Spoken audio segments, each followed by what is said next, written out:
차가운 겨울바람이 창문을 두드리던 그날 밤, 김정숙 여사는 병상에서 마지막 숨을 몰아쉬고 계셨습니다.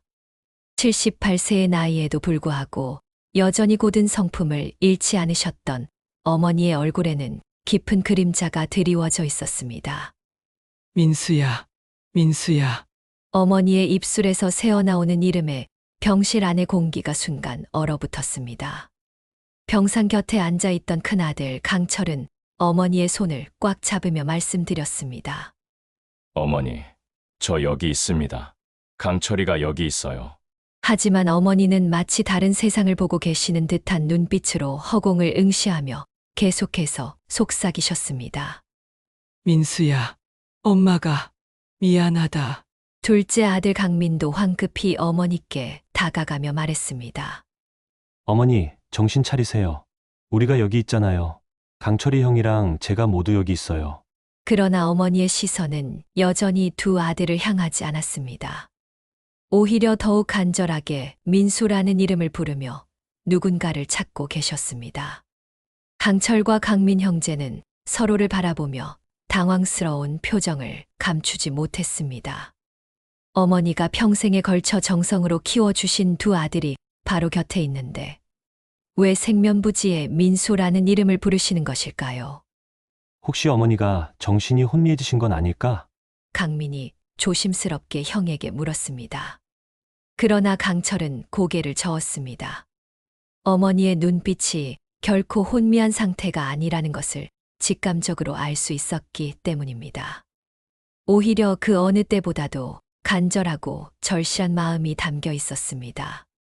시간이 흐르면서 어머니의 숨소리는 점점 약해져 갔습니다.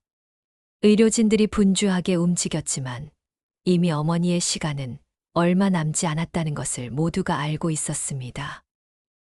민수, 꼭 찾아야 해. 어머니는 마지막 힘을 다해 이 말씀을 하시고는 천천히 눈을 감으셨습니다. 그리고 영원한 잠에 드셨습니다. 병실은 정막에 휩싸였습니다. 강철과 강민은 오열하며 어머니의 마지막을 지켜봤지만 마음 한구석에는 풀리지 않는 의문이 자리 잡고 있었습니다. 민수는 대체 누구일까요? 왜 어머니는 생의 마지막 순간에 두 아들이 아닌 다른 누군가의 이름을 부르셨을까요? 장례를 치르는 동안에도 형제는 이 미스터리에서 벗어날 수 없었습니다. 조문객들 중에도 민수라는 이름을 아는 사람은 아무도 없었습니다. 어머니의 오랜 친구들조차 그런 이름을 들어본 적이 없다고 했습니다. 49제를 지내던 날, 강철은 어머니의 유품을 정리하다가 오래된 나무 상자 하나를 발견했습니다. 상자는 잠겨 있었고 열쇠는 어디에도 보이지 않았습니다. 형, 이거 뭐죠? 강민이 상자를 살펴보며 물었습니다. 모르겠다. 어머니가 이런 상자를 갖고 계셨다는 건 처음 알았어. 상자에서는 묵직한 무게감이 느껴졌습니다. 마치 오랜 세월의 비밀을 담고 있는 것 같았습니다. 형제는 상자를 열어보기로 결심했지만 열쇠 없이는 불가능했습니다. 그날 밤 강철은 잠을 이루지 못했습니다. 어머니의 마지막 구름과 미스테리한 나무 상자가 계속해서 그의 마음을 괴롭혔습니다. 분명히 이 모든 것들 사이에는 어떤 연결고리가 있을 것이었습니다. 다음 날 아침 강철은 자물쇠 수리점을 찾아가 상자를 열기로 했습니다. 더 이상 이 미스터리를 그대로 둘 수는 없었습니다. 어머니가 마지막 순간에 찾으셨던 민수가 누구인지, 그리고 이 상자 안에 무엇이 들어있는지 반드시 알아내야 했습니다. 자물쇠가 딸깍 소리를 내며 열리는 순간 강철과 강민의 심장 박동이 빨라졌습니다. 상자 안에는 세월의 흔적이 묻은 편지들과 낡은 사진들이 가지런히 정리되어 있었습니다. 가장 위에 놓인 편지 봉투에는 민수에게라고 적혀 있었습니다. 형제는 서로를 바라보며 긴장감을 감추지 못했습니다. 형, 이걸 열어봐도 될까요? 강민이 떨리는 목소리로 물었습니다. 강철은 잠시 망설였지만 어머니의 마지막 소원을 이해하기 위해서는 어쩔 수 없다고 판단했습니다. 편지를 펼치는 순간 어머니의 친필로 쓰여진 글씨가 눈에 들어왔습니다. 사랑하는 민수야, 엄마가 이 편지를 쓰는 지금 너는 아마 20살이 되었을 게다. 엄마는 너를 보낼 수밖에 없었던 그날을 평생 후회하며 살아왔단다. 1978년 겨울 너를 낳았을 때 엄마는 너무나 어렸고 홀로 너를 키울 형편이 되지 않았어. 편지를 읽어내려가던 강철의 손이 떨리기 시작했습니다. 내용은 충격적이었습니다. 어머니에게는 자신들 말고도 다른 아들이 있었던 것입니다. 너를 입양 보낸 후 엄마는 다른 사람과 결혼했고 강철이와 강민이를 낳았다. 하지만 하루도 너를 잊은 적이 없었어. 너의 웃음소리, 너의 작은 손가락, 모든 것이 엄마의 가슴 속에 생생하게 남아있단다. 강민이 상자에서 또 다른 서류를 꺼냈습니다. 그것은 입양기관에서 발급한 증명서였습니다. 1978년 12월 15일 김민수라는 이름의 아기가 입양되었다는 기록이 적혀 있었습니다. 형, 우리에게는 형이 있었던 거예요? 강민의 목소리가 떨렸습니다. 강철은 말없이 다른 편지들을 뒤적거렸습니다. 어머니는 매년 민수의 생일마다 편지를 쓰셨던 것 같았습니다. 하지만 모든 편지는 보내지지 않은 채 이 상자 안에 보관되어 있었습니다. 민수야, 너는 지금 초등학교에 다니고 있을 텐데 공부는 잘하고 있니? 엄마는 내가 건강하게 자라고 있기를 매일 기도하고 있어. 민수야, 중학생이 된 너는 어떤 꿈을 꾸고 있을까? 엄마는 너를 직접 만나서 이야기하고 싶어. 민수야, 고등학생이 된 너에게 이제 엄마의 존재를 알려주고 싶어. 하지만 너의 새로운 가정을 방해하고 싶지는 않아. 편지들은 시간 순으로 정리되어 있었고 가장 최근 것은 불과 6개월 전에 쓰여진 것이었습니다. 민수야, 엄마가 이제 많이 아파. 너를 직접 만나지 못한 채 이 세상을 떠날지도 모르겠어. 하지만 엄마의 마지막 소원은 너를 한 번만이라도 보는 거야. 너를 사랑한다. 내 아들아. 상자 바닥에는 또 다른 서류가 있었습니다. 그것은 사립탐정사무소에서 받은 조사 보고서였습니다. 어머니는 몇 년 전부터 민수를 찾기 위해 사립탐정을 고용하셨던 것입니다. 보고서에 따르면 김민수는 현재 서울에서 의사로 일하고 있었습니다. 서울대학교 의과대학을 졸업하고 대학병원에서 소아과 전문의로 근무하고 있다고 적혀 있었습니다. 형, 우리가 민수 형을 찾아야 할까요?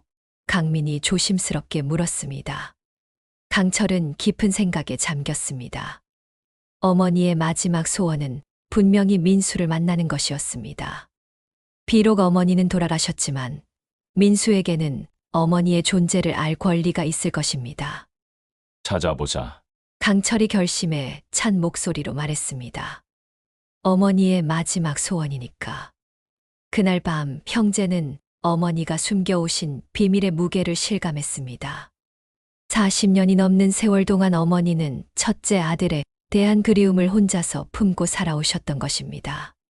이제 그들에게는 새로운 임무가 생겼습니다. 어머니의 첫째 아들, 그들의 형인 김민수를 찾아서 어머니의 마지막 메시지를 전하는 것이었습니다. 서울대학교 병원 소아과 병동은 늘 분주했습니다. 김민수 의사는 오늘도 어김없이 회진을 돌며 작은 환자들을 돌보고 있었습니다. 42살의 나이에도 불구하고 여전히 젊은 에너지로 가득한 그의 모습에서는 따뜻한 인간미가 느껴졌습니다. 선생님, 오늘 면회 오신 분들이 계세요. 간호사가 다가와서 말했습니다. 환자 가족분들인가요? 아니요, 개인적으로 찾아오신 분들 같은데. 강철 씨와 강민 씨라고 하시네요. 민수는 잠시 생각해봤지만 그런 이름들을 들어본 기억이 없었습니다. 하지만 호기심이 생겨서 만나보기로 했습니다. 병원 로비에서 기다리고 있던 강철과 강민을 본 순간 민수는 묘한 느낌을 받았습니다. 특히 강철의 경우 어딘지 모르게 친숙한 느낌이 들었습니다. 안녕하세요. 김민수 선생님. 강철이 정중하게 인사했습니다. 네, 안녕하세요. 저를 찾으신 이유가 뭔지 궁금합니다. 강철은 잠시 망설였습니다. 어떻게 시작해야 할지 막막했습니다. 갑자기 나타나서 당신에게는 돌아가신 친어머니가 있었다. 고 말하기에는 너무 충격적일 것 같았습니다. 혹시 선생님께서는 입양되신 분이신가요? 강철이 조심스럽게 물었습니다. 민수의 표정이 순간 굳어졌습니다. 그는 자신의 출생에 대해 아는 사람이 거의 없다는 것을 알고 있었습니다.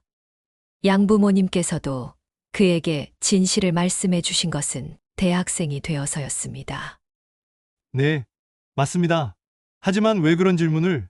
저희는 선생님의 친가족입니다. 강민이 떨리는 목소리로 말했습니다. 민수는 잠시 말을 잃었습니다. 40년이 넘도록 꿈꿔왔던 순간이 드디어 현실이 된 것일까요? 친가족이라고 하셨나요? 강철이 가져온 가방에서 어머니의 사진을 꺼냈습니다. 그것은 젊은 시절의 김정숙 여사가 갓난아기를 안고 있는 사진이었습니다. 이분이 선생님의 친어머니십니다. 그리고 이 아기가 선생님이에요. 민수는 사진을 받아들고 한참 동안 바라봤습니다. 사진 속 여인의 얼굴에서 자신과 닮은 부분들을 발견할 수 있었습니다. 특히 눈매와 코 라인이 매우 비슷했습니다. 어머니는 지금 어디 계신가요? 민수가 간절한 목소리로 물었습니다. 강철과 강민의 표정이 어두워졌습니다. 이 부분이 가장 말하기 어려운 부분이었습니다. 죄송합니다. 어머니께서는 한 달 전에 돌아가셨습니다. 민수의 얼굴에서 혈색이 사라졌습니다.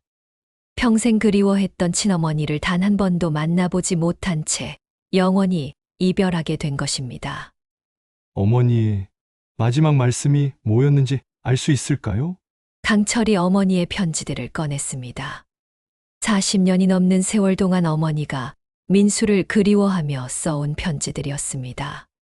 어머니께서는 돌아가시는 순간까지 선생님을 찾고 계셨습니다.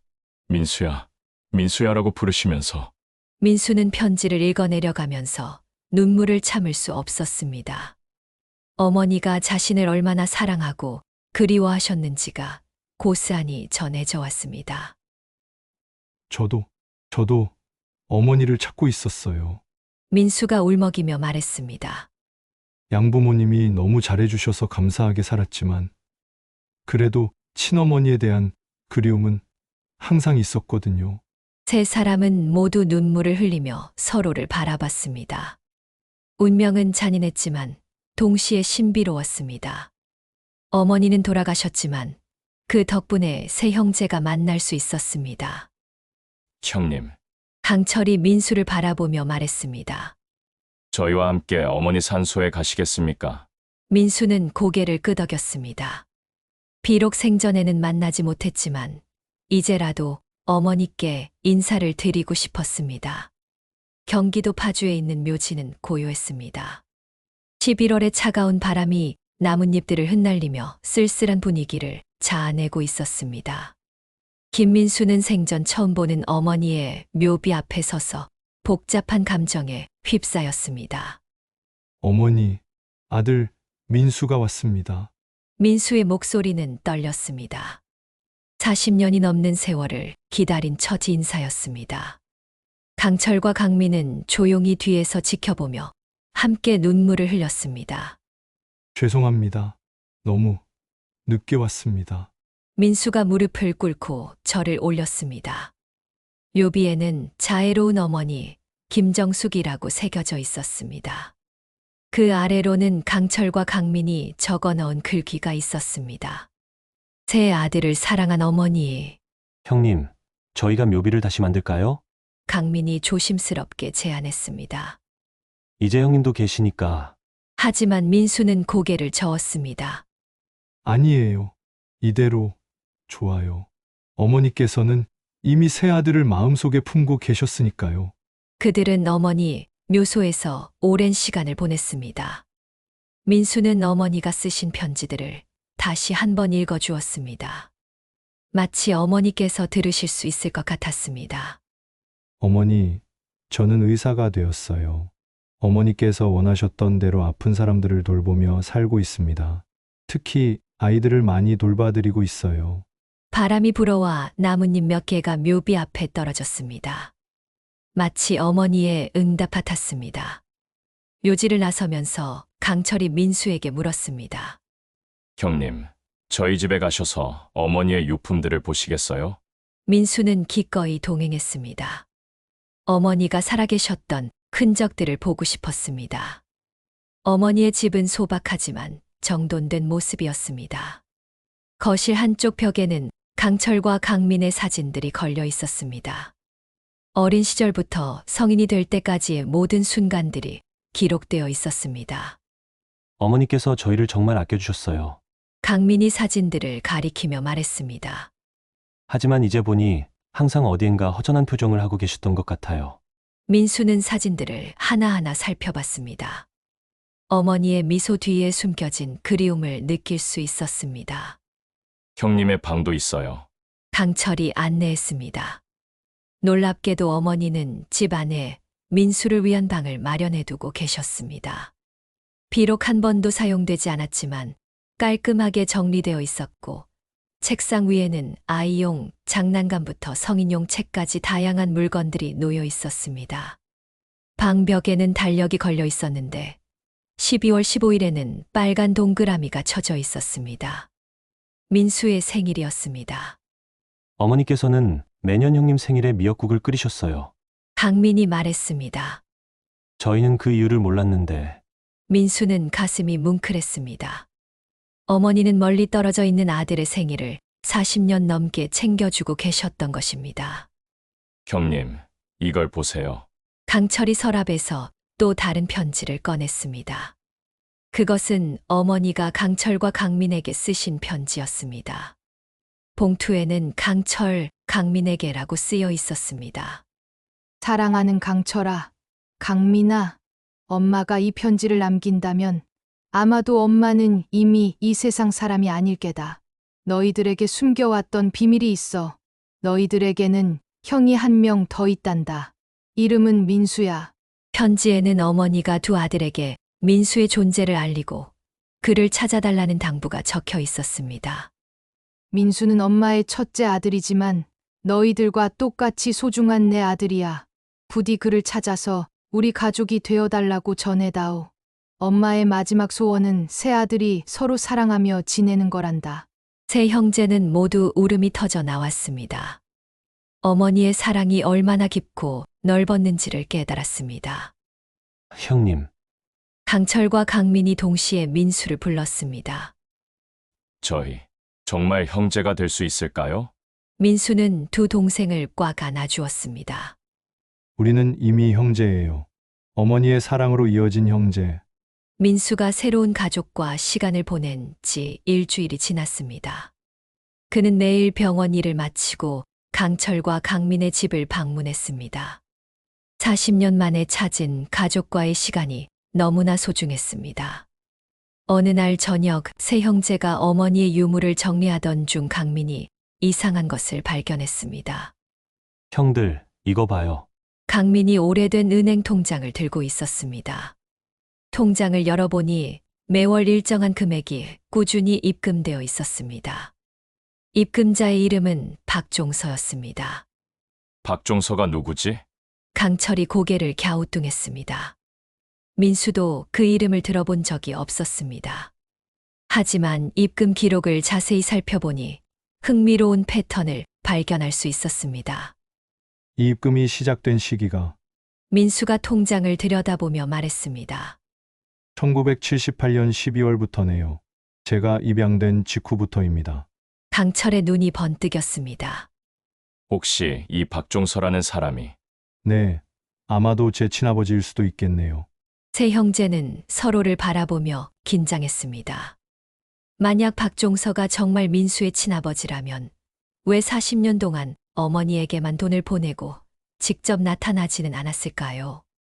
은행에 가서 이분의 연락처를 알아볼 수 있을까요? 민수가 물었습니다. 다음 날 강철이 은행을 방문했지만 개인정보 보호를 이유로 자세한 정보를 얻을 수 없었습니다. 하지만 은행 직원이 한 가지 힌트를 주었습니다. 이 계좌는 부산에서 개설된 것 같네요. 그리고 매월 정기적으로 자동이체로 송금되고 있습니다. 부산이라는 단서를 얻은 세 형제는 어머니의 다른 유품들을 더 자세히 살펴보기로 했습니다. 그러던 중 민수가 어머니의 일기장을 발견했습니다. 일기의 첫 페이지에는 1978년의 기록이 있었습니다. 종서는 결국 부산으로 떠났다. 나는 민수를 혼자 키울 자신이 없어서 입양을 보내기로 했다. 종서에게는 알리지 않았다. 그가 알면 반대할 것이 뻔하기 때문이다. 하지만 나는 아직 너무 어리고 혼자서 아이를 키우기에는 세상이 너무 냉정하다. 일기를 계속 읽어보니 박종서라는 남자와 어머니 사이의 이야기가 조금씩 드러났습니다. 종서에게서 편지가 왔다. 부산에서 사업을 시작했다고 한다. 나와 민수를 데려가겠다고 했지만 이미 민수는 좋은 가정으로 입양을 보낸 후였다. 어떻게 말해야 할지 모르겠다. 종서가 서울로 올라왔다. 민수가 어디에 있느냐고 계속 물어봤다.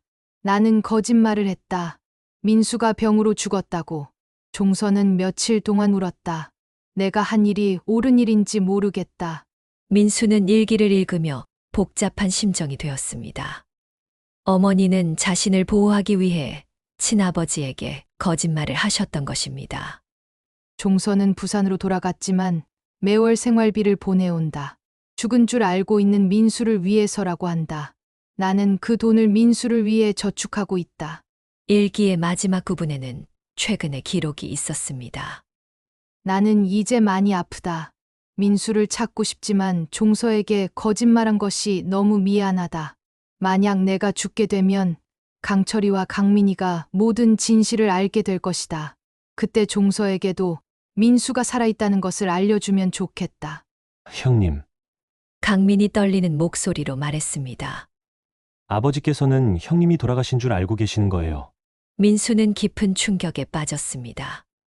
자신의 친아버지가 40년 동안 죽은 아들을 그리워하며 살아오셨다는 것이었습니다. 우리가 아버지를 찾아뵈야 할까요? 강철이 물었습니다. 민수는 잠시 고민했습니다.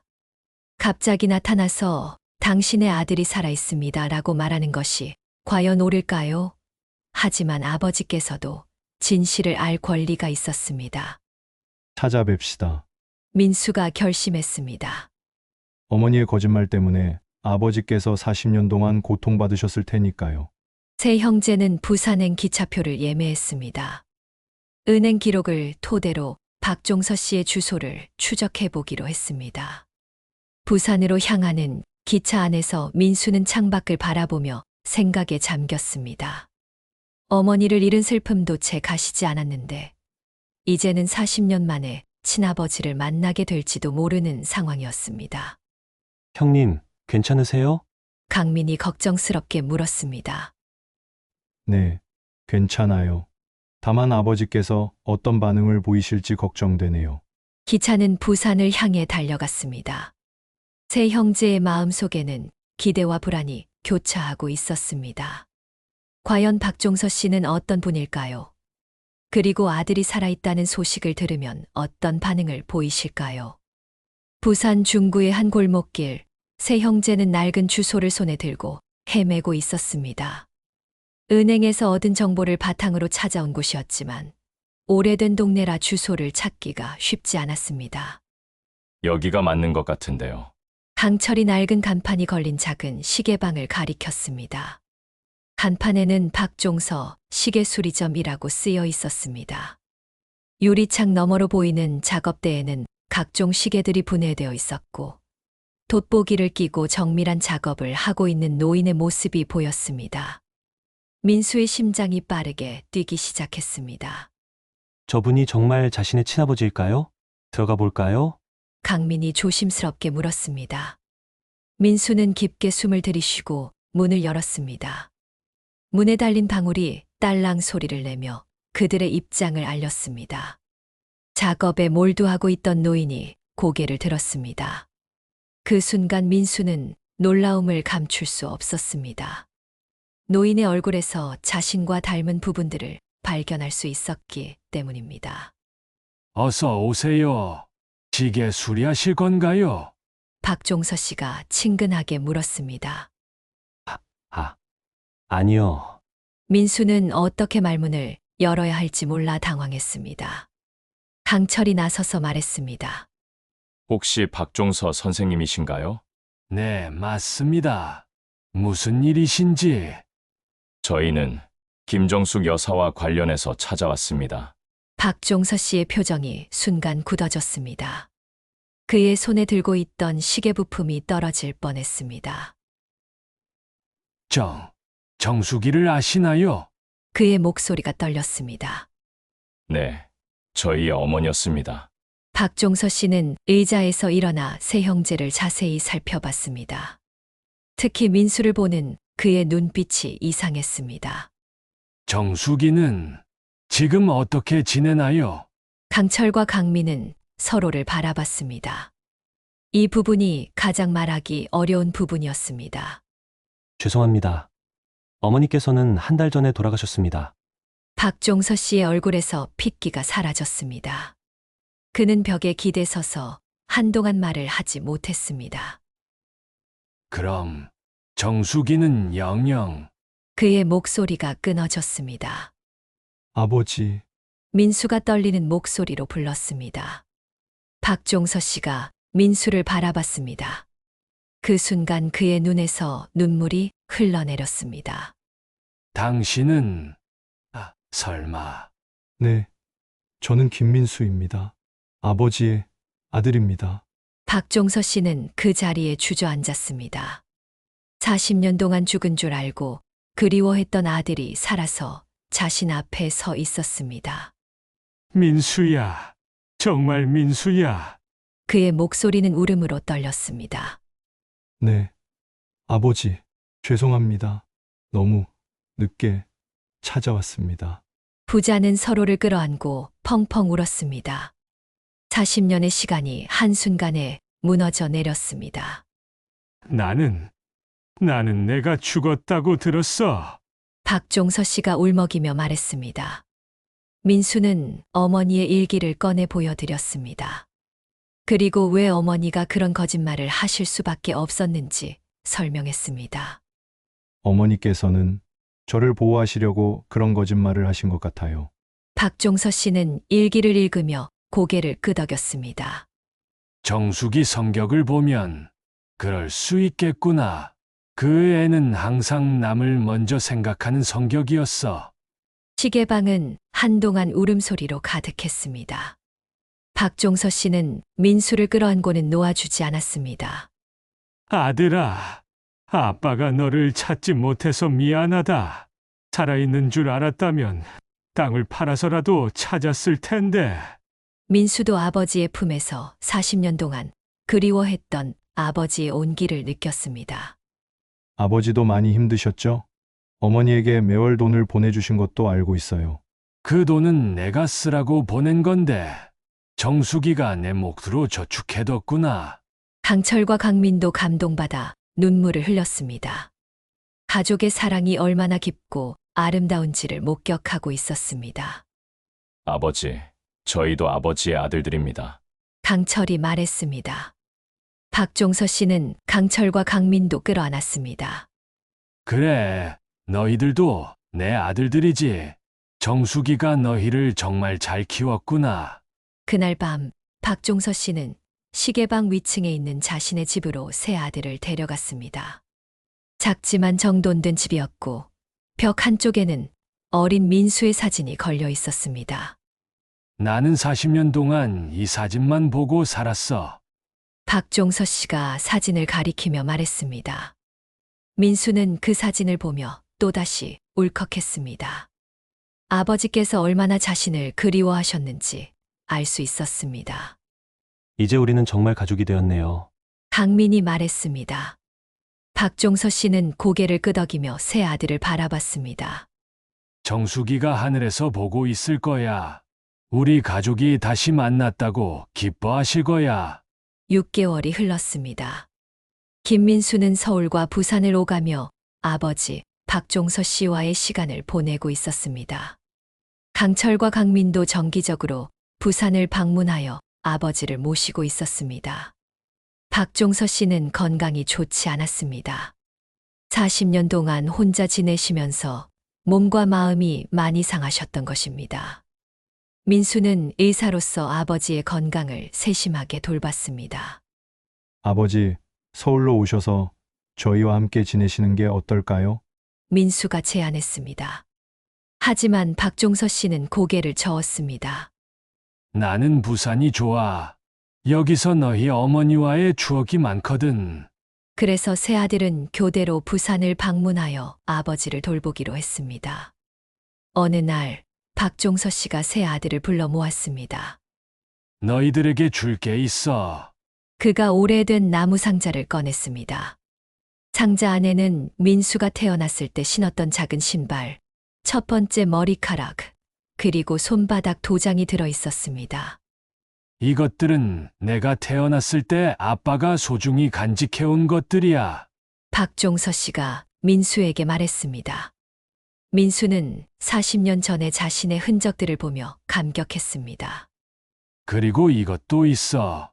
박종서 씨가 또 다른 상자를 꺼냈습니다. 그 안에는 40년 동안 민수에게 주려고 준비해온 선물들이 들어 있었습니다. 돌반지, 어린이용 시계, 학용품, 심지어 성인용 정장까지. 아버지는 아들의 성장을 상상하며 매년 선물을 준비해 오셨던 것입니다. 아버지, 민수는 말을 잊지 못했습니다. 이제 우리에게는 시간이 얼마 남지 않았어. 박종서 씨의 목소리가 약해졌습니다. 하지만 나는 행복해. 죽기 전에 내 아들들을 모두 만날 수 있었으니까. 세 형제는 아버지의 말씀에 눈물을 흘렸습니다. 그로부터 한 달 후 박종서 씨는 평화롭게 눈을 감으셨습니다. 세 아들이 모두 지켜보는 가운데 마지막을 맞으셨습니다. 고맙다. 내 아들들아. 이것이 아버지의 마지막 말씀이었습니다. 장례를 치르는 동안 많은 사람들이 조문을 왔습니다. 박종서 씨가 부산에서 얼마나 존경받는 분이셨는지 알 수 있었습니다. 아버님께서는 항상 아들 자랑을 하셨어요. 시계방 옆집 할머니가 말씀하셨습니다. 서울에서 의사하는 아들이 있다고 하시더니 정말이었네요. 민수는 놀랐습니다. 아버지께서는 자신이 의사가 된 것을 어떻게 알고 계셨을까요? 사실 아버님께서 몇 년 전부터 선생님을 찾고 계셨어요. 시계방 단골 손님이 말했습니다. 사립탐정까지 고용하셔서. 그제서야 민수는 깨달았습니다. 어머니뿐만 아니라 아버지도 자신을 찾고 계셨던 것입니다. 아버지의 유품을 정리하던 중 세 형제는 또 다른 편지를 발견했습니다. 사랑하는 민수야, 강철아, 강민아. 만약 너희가 이 편지를 읽고 있다면 아빠는 이미 세상을 떠났을 거야. 하지만 슬퍼하지 마라. 아빠는 생애 마지막에 너희들을 모두 만날 수 있어서 정말 행복했어. 민수야, 내가 의사가 되어 많은 사람들을 돌보고 있다는 것을 아빠는 알고 있었어. 내가 아빠를 자랑스럽게 만들어줘서 고맙다. 강철아, 강민아, 너희들이 어머니를 잘 모셨다는 것도 알고 있어. 효자들이야, 이제 너희 세 형제는 서로 의지하며 살아가거라. 그것이 아빠와 엄마의 소원이야. 사랑한다. 내 아들들아. 아빠가. 세 형제는 편지를 읽고 또다시 눈물을 흘렸습니다. 부모님의 사랑이 얼마나 크고 깊었는지 다시 한번 느꼈습니다. 아버지의 장례를 마친 후 세 형제는 부모님이 함께 잠들 수 있도록 아버지를 어머니 곁으로 모셨습니다. 이제 어머니와 아버지가 함께 계시네요. 강민이 말했습니다. 네, 그리고 우리도 진짜 가족이 되었고요. 민수가 답했습니다. 한 해가 더 지났습니다. 세 형제는 정기적으로 만나며 가족의 정을 나누고 있습니다. 민수는 여전히 서울에서 의사로 일하고 있고 강철과 강민은 부산의 아버지 시계방을 함께 운영하고 있습니다. 어느 일요일 오후 세 형제가 부모님 묘소를 찾았습니다. 어머니, 아버지, 저희 잘 지내고 있어요. 민수가 묘비 앞에서 말했습니다. 세 형제가 서로 사랑하며 살고 있다고 전해드려요. 강철이 덧붙였습니다. 그리고 곧 좋은 소식도 있을 것 같아요. 강민이 환하게 웃으며 말했습니다. 바람이 불어와 묘비 앞의 꽃들을 살랑살랑 흔들었습니다. 마치 부모님께서 잘했다고 말씀해 주시는 것 같았습니다. 돌아가는 길에 민수가 말했습니다. 형제들아, 우리에게 이런 가족이 있다는 게 정말 감사하다. 저도요, 형님. 강철과 강민이 동시에 답했습니다. 세 형제는 손을 잡고 함께 걸었습니다. 비록 40년이라는 긴 시간 동안 떨어져 있었지만 이제는 진정한 가족이 되었습니다. 어머니가 마지막으로 찾으셨던 이름 민수. 그것은 친아들이 아니라고 생각했지만 결국 가장 소중한 첫째 아들의 이름이었습니다. 그리고 그 이름 하나로 인해 흩어졌던 가족이 다시 하나가 될 수 있었습니다. 사랑은 시간과 거리를 초월합니다. 김정숙 여사와 박종서 씨의 사랑, 그리고 세 아들에 대한 부모의 사랑은 40년의 세월을 건너 마침내 모든 가족을 하나로 만들어 주었습니다. 이것이 바로 진정한 가족의 의미가 아닐까요? 혈연으로 이어진 끈은 아무리 멀리 떨어져 있어도, 아무리 오랜 시간이 흘러도 결코 끊어지지 않는다는 것을 이 가족은 보여주었습니다. 이번 사연은 어떤 생각이 드시나요? 여러분의 지혜와 사연을 댓글로 남겨주세요. 앞으로 노후 청춘은 여러분들께 좀 더 따뜻한 사연을 전달할 것을 약속드립니다. 구독, 좋아요, 알림 설정 한 번씩 눌러주시면 행복한 하루를 보내게 되실 겁니다. 감사합니다.